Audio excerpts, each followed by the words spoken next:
Hello everyone. Now that we have finished our first read-through of the background essay for our new DBQ, we're going to give it a second read, and this time we're going to be annotating exactly as we would with our language arts class. So before we have you annotate paragraphs 2, 3, and 4 on your own, we're going to model how we expect you to annotate the first paragraph together. So the first thing I need to do in my second read-through is actually read through the paragraph. So I'm just going to read that kind of to myself. The Industrial Revolution took place in the United States from about 1820 to 1870. Change occurred slowly during this time. Civil War was a good dividing point in the evolution of industry in America. Prior to the war, most Americans lived in small rural towns and villages. The most common profession was farming. Of course, some Americans did engage in manufacturing and trade, but those who did so on a relatively small scale. Products were made in smaller quantities by craftsmen who created them by hand. Merchants who are particularly ambitious might sell their products overseas in exchange for foreign-made goods. Now, the first thing we're supposed to do when we annotate is to write a 3 to 5 word summary of the main idea of the paragraph. So looking at this paragraph, it's really telling me what the economy of the United States was like before the time period that we're studying now, before the Civil War. So I'm going to just make a little kind of bracket over here. And I'm going to say before the Civil War, the U.S.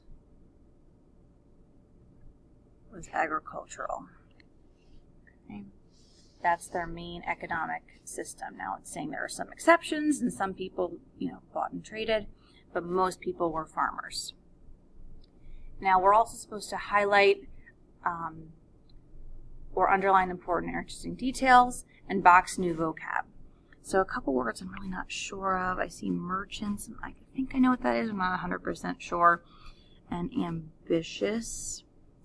And were there any other words? No, I think the rest of them I understood pretty well.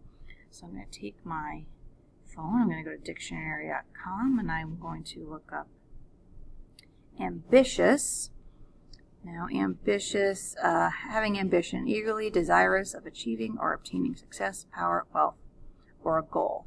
All right, so those merchants are ambitious. They're eager to make a lot of money, so they're going to sell their products overseas. Now, who are those merchants exactly? What is a merchant? Merchant. A person who buys and sells commodities for profit, a dealer or a trader. Okay, so these merchants are not the craftsmen who produce or make the item themselves. They buy it from the craftsman, and they're sort of the middlemen. They're going to sell it to someone else for a profit, to make some money. So they'll buy it for one price, and they'll sell it to someone else for a higher price, so they get to keep the difference in the money, which is the profit. All right, is there anything else in here that I think is pretty important for me to remember? Most common profession was farming. That connects to my main idea. The Civil War is that good dividing point between the before, the agricultural, and whatever's going to come after. And I want to remember that some people did manufacture and trade, but it was in small amounts. Okay, I think that pretty much summarizes paragraph 1, and now when I need to refer back to this background essay, I have my main idea over here, and I know the difficult vocab words. So you're going to now go ahead and follow that same model for paragraphs 2, 3, and 4 for our second read-through. Good luck.